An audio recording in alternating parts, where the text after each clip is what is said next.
হাফসখানার ছাত্ররা এবং অন্যান্য জামাতের কিতাব বিভাগের ছাত্র হাফসখানার ছাত্ররা তো নিয়মিত উঠে, অন্যান্য জামাতের ছাত্ররা উঠে আল্লাহর কাছে ডাকতে থাকে, আল্লাহকে ডাকতে থাকে, আল্লাহ আমার তো সাত সবরটা হচ্ছে না, আমার তো আমলটা হচ্ছে না, সবরটা হচ্ছে না, ক্লাসের পড়া পারতেছি না, আল্লাহ আমার জন্য একটু সহজ করে দেন, আল্লাহ আমার জন্য সহজ করে দেন, আমার এটা প্রয়োজন, আমাকে এটা দিয়ে দেন। তারা চেয়ে দিচ্ছে, তারা আল্লাহর প্রিয় মাকবুল বান্দা।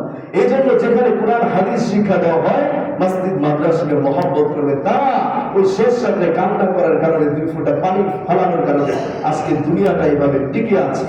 আর না হয় যে পরিমাণ বদমাশি গুনাহের কাজ হয়, দুনিয়া আল্লাহ তাআলা বরবাদ করে দেবে।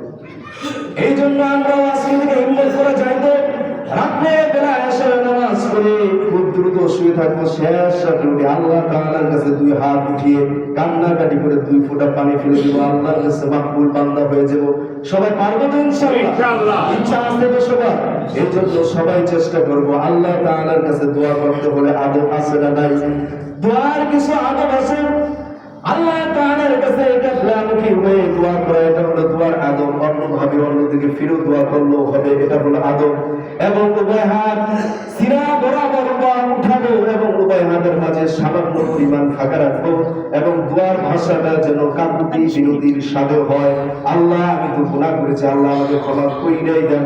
আল্লাহ আপনি ওমর ফারুক রাদিয়াল্লাহু তাআলা আনহু যিনি নবীজির কল্যাণ আনতে গিয়েছিল, এমন ব্যক্তিকে যদি আপনি ক্ষমা করতে পারেন, রহম করতে পারেন, আমি তো এর থেকে বড় কোনো গুনাহ করি নাই, আমাকে কেন ক্ষমা করবেন না?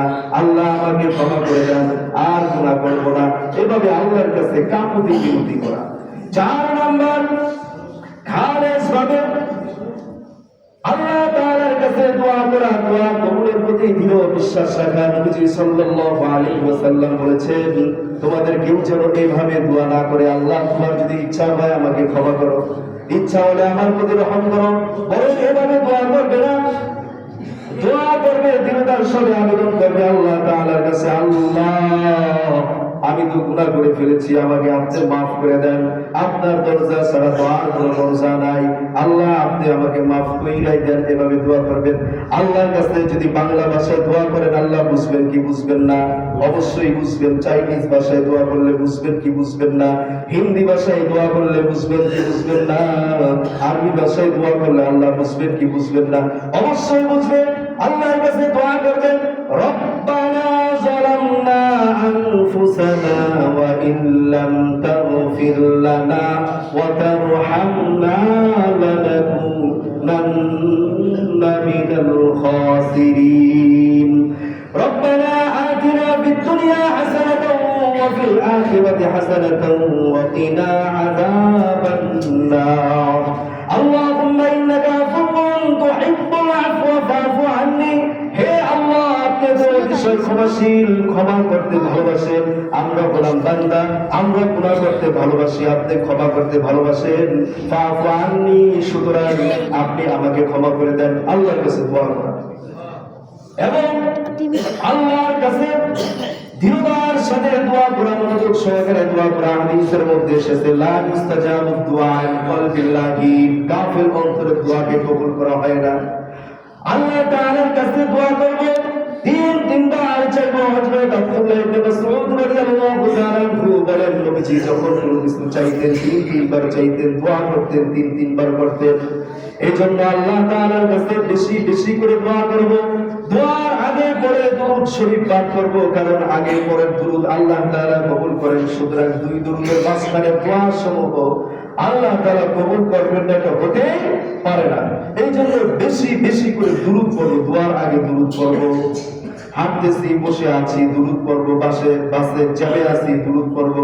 দরুদের ফজিলত এত বেশি, কোরআন হাদিসের মধ্যে এসেছে। আল্লাহ পাক রব্বুল আলামিন কোরআনুল কারীমের মধ্যে বলেন, ইন্নাল্লাহা ওয়া মালাইকাতাহু ইউসাল্লুনা আলান নবী ইয়া আইয়ুহাল্লাযীনা আমানু সাল্লু আলাইহি ওয়া সাল্লিমু তাসলিমা। নিশ্চয় আল্লাহ এবং ফেরেশতারা রাসূলের উপর দরুদ পড়ে ও দুনিয়ার মানুষ তোমরাও আল্লাহ রাসূল সাল্লাল্লাহু আলাইহি ওয়াসাল্লামের উপর দরুদ পড়ো। দুরুদের ফজিলত এত বেশি, নাসাই শরীফের হাদিস, নবীজি সাল্লাল্লাহু আলাইহি ওয়াসাল্লাম বলেন, ইন্না লিল্লাহি মালা সাইয়াহিনা ইউবাল্লিগুনি আন উম্মাতিস সালাম। আল্লাহ তাআলা এমন কিছু ফেরেশতা আছে যারা এই জমিনের মধ্যে দুনিয়ার মধ্যে ভ্রমণ করতে থাকে, ঘোরাফেরা করতে থাকে, আমার উম্মতের পঠিত দুরূদ গুলা তারা সঙ্গে সঙ্গে আমার কাছে পৌঁছে দেয়। আমি বর্তমানে দুরূদ পড়ব, নবীজির কাছে সাহাবায়ে নবীজির কাছে ফেরেশতারা পৌঁছে দিবে। দক্ষিণ মশাল থেকে আমি দুরূদ পড়ব, আমেরিকা থেকে দুরূদ পড়ব, ইতালি থেকে দুরূদ পড়ব, যেখান থেকে পড়ি পৃথিবীর যে কোনো প্রান্ত থেকে এই দুরূদ কারা পৌঁছে দিবে? আল্লাহর রাসূলের কাছে ফেরেশতারা পৌঁছে দিবেন। তারপরে আমরা দুরূদ পড়লে নবীজির কাছে পৌঁছে যায়। আরেক হাদিসের মধ্যে এসেছে আনিল হাসান ইবনে আলী রাদিয়াল্লাহু তাআলা আনহু قال قال رسول الله صلى الله عليه وسلم হযরত হাসান ইবনে আলী রাদিয়াল্লাহু তাআলা আনহু থেকে বর্ণিত নবীজি সাল্লাল্লাহু আলাইহি ওয়াসাল্লাম বলেন, হাইসুমা কুনতুম ফাসাল্লু আলাইয়া ফা ইন্না সালাতাকুম তাবলুগুনি। ও দুনিয়ার মানুষ, তোমরা যে যেখানেই থাকো না কেন আমার উপর বেশি বেশি করে দুরূদ পড়ো।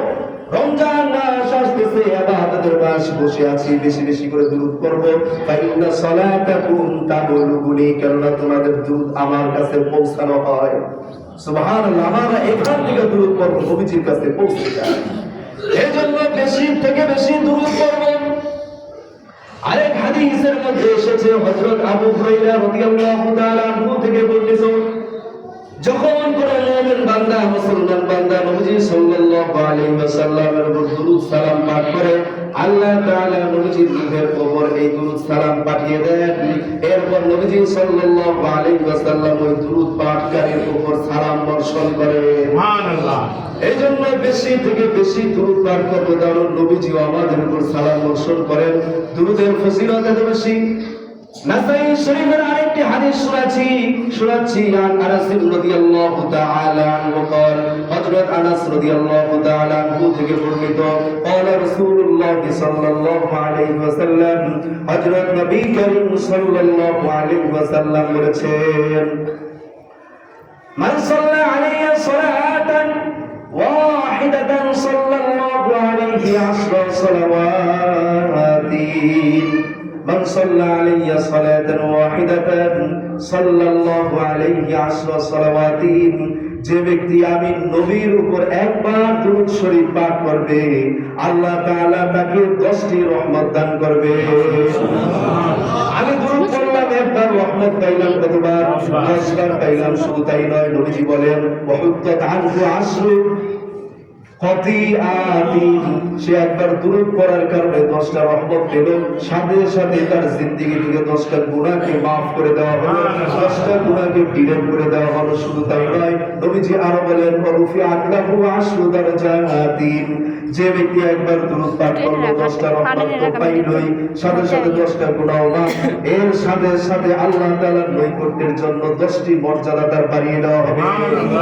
এজন্য দুরূদ পড়ব তো আমরা ইনশাআল্লাহ। বসে আছি দুরূদ পড়ব, পাশে আছি দুরূদ পড়ব, শুয়ে আছি দুরূদ পড়ব, ঘুম আসতেছে না সাল্লাল্লাহু আলাইহি ওয়াসাল্লাম। বাসায় ঘুম ঝাড়ু দিচ্ছি সাল্লাল্লাহু আলাইহি ওয়াসাল্লাম।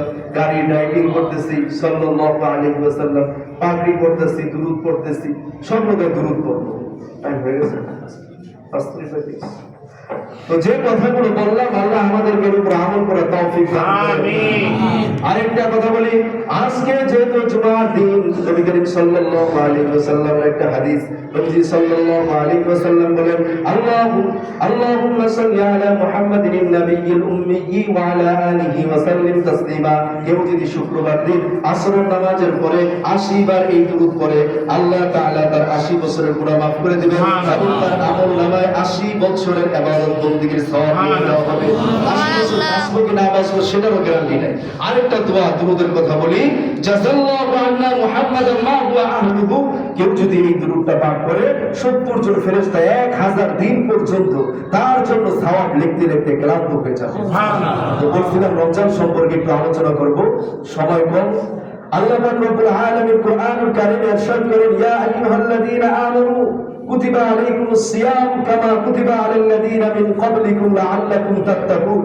ও দুনিয়ার মানুষ, ও ঈমানদাররা, তোমাদের উপর রোজা ফরজ করা হয়েছে যেমনি ভাবে তোমাদের পূর্ববর্তীদের উপর ফরজ করা হয়েছিল যাতে করে তোমরা মুত্তাকি হতে পারো। আমাদের বাপ দাদারা যদি একটা কাজ করে আসে তাহলে আমাদের জন্য এই কাজটা করা সহজ না কঠিন? সহজ না। বলে অমুকে এই কাজটা করছে, তুমিও পারবা। সকাল থেকে সন্ধ্যা পর্যন্ত না খেয়ে থাকতে হবে, এটা আমাদের জন্য কষ্টদায়ক? কষ্টদায়ক না। এই জন্য আল্লাহ তাআলা সান্ত্বনা দিয়ে বললেন, তোমাদের পূর্ববর্তীদের উপর ফরজ করা হয়েছে, তোমাদের উপর ফরজ করা হয়েছে। কেন? লাআল্লাকুম তাত্তাকুন, যাতে করে তোমরা মুত্তাকি হতে পারো, খোদাবিরু হতে পারো। রোজা রাখলে কি ফায়দা?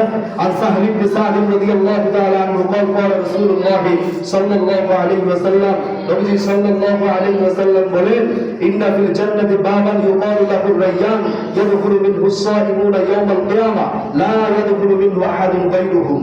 রোজাদারের মর্যাদা এত বেশি, এখন যদি এখানে কোনো অনেক বড় বক্তা আসেন বা প্রধানমন্ত্রী আসেন, এমপি মন্ত্রী আসেন, তার জন্য আমরা একটা লাল গালিচা বিছাইয়া দেই, তার জন্য আলাদা একটা রাস্তা করে, এই রাস্তা দিয়ে শুধু সেই যাবে, অন্য কেউ যাবে না। রোজাদারের মর্যাদা ঠিক এত বেশি, জান্নাতে আলাদা একটা দরজা আছে যেটাকে রায়্যান বলা হয়। ইয়াদখুলু মিনহু আস-সাইমুন ইয়াওমাল কিয়ামা, সেই দরজা দিয়ে শুধুমাত্র রোজাদার ব্যক্তি প্রবেশ করবে। রোজাদার যখন প্রবেশ করবে তখন এই দরজাকে বন্ধ করে দেওয়া হবে, আর কেউ ওই দরজা দিয়ে প্রবেশ করতে পারবে না। আরেকটা হাদিস শুনিয়ে শেষ করে দিচ্ছি।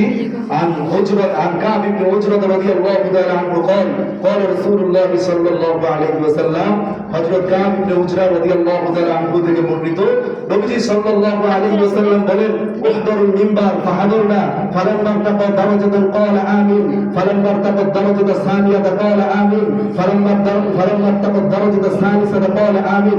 নবীজি সাল্লাল্লাহু আলাইহি ওয়াসাল্লাম সাহাবায়ে কেরামকে লক্ষ্য করে বললেন, তোমরা সকলে মিম্বারের সামনে একত্রিত হও। সাহাবায়ে কেরাম একত্রিত হলেন। নবীজি প্রথম মিম্বারে পা রাখলেন, বললেন আমিন। দ্বিতীয় মিম্বারে পা রেখে বললেন আমিন। তৃতীয় মিম্বারে পা রেখে বললেন আমিন। সাহাবায়ে কেরাম হতবাক, এটা কি? নবীজি সাল্লাল্লাহু আলাইহি ওয়াসাল্লাম আগে এরকম কাজ করতে দেখি নাই, আজকে একটু ব্যতিক্রম কাজ পেলাম। ফালাম্মা নাযালা, নবীজি যখন মিম্বার থেকে নামলেন, সাহাবায়ে কেরাম বললেন, কুলনা ইয়া রাসূলুল্লাহ লাকাদ সামি'না মিনকাল ইয়াওমা শাইআন মা কুননা নাসমা'হু।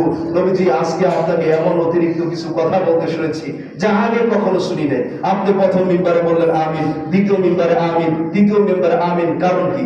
নবীজি বললেন, আমি যখন প্রথম মিম্বারে পা রাখলাম, ইন্না জিবরিল আলাইহিস সালাতু ওয়াস সালাম আমাদানি ফাকালা, জিবরিল আলাইহিস সালাম আমার কাছে আসলেন, বললেন, বু'দাল লিমান আদরাকা রমাদান ফালাম ইউগফার লাহু, কুলতু আমিন।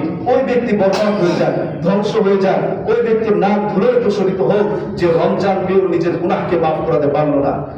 সব থেকে বড় ফেরেশতা জিবরাইল আলাইহিস সালাতু ওয়াস সালাম বদদুয়া করলেন বিশ্ব নবী মুহাম্মদুর রাসূলুল্লাহ সাল্লাল্লাহু আলাইহি ওয়াসাল্লাম। আমিন বলছেন, দোয়া কবুল হবে কি হবে না? হবে। এরপর সাহাবায়ে কেরাম জিজ্ঞাসা করলেন, ইয়া রাসূলুল্লাহ, দ্বিতীয় শ্রেণীতে পা রাখার পর আমিন কেন বললেন?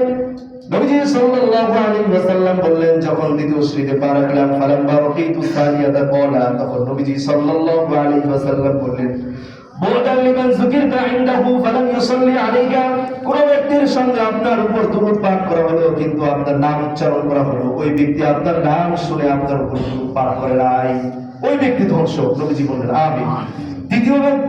তৃতীয় শ্রেণীতে কেন আমিন বললেন? নবীজি বললেন, ফালাম্মা রাকিতু সালিসা, যখন তৃতীয় শ্রেণীতে পা রাখি তখন জিবরাইল আলাইহিস সালাতু ওয়াস সালাম বদদুয়া করলেন, বু'দাল লিমান আদরাকা আবাওয়াহুল কিবারু ইনদাহু আও আহাদুহুমা ফালাম ইউদখিলাহুল জান্নাতা, কুনতু আমিন। ওই ব্যক্তি ওই ব্যক্তি ধ্বংস হয়ে যায়, ওই ব্যক্তি হতভাগা আছে, তার পিতা মাতাকে অথবা দুইজনের একজনকে বৃদ্ধ অবস্থায় পেয়েও তাদের ইবাদত, তাদের খেদমত করে, সেবা যত্ন করে জান্নাতকে অর্জন করতে পারলো না, এবং ব্যক্তি বরবাদ হয়ে যায়। নবীজি বললেন আমিন। আল্লাহ তাআলা আমাদেরকে এই তিন শ্রেণীর लोग हवा থেকে হেফাজত आमीन आमीन। फना फिल्लाह कहते हैं बेबका का राज मुजमर है, जिसे मरना नहीं आता उसे जीना नहीं आता, शेर की एक दिन का जिंदगी गिदर की 100 साल जिंदगी से बेहतर है, वमा अलैना इल्ला अल-बलागुल मुबीन। যারা নাম সকলে চার রাকাত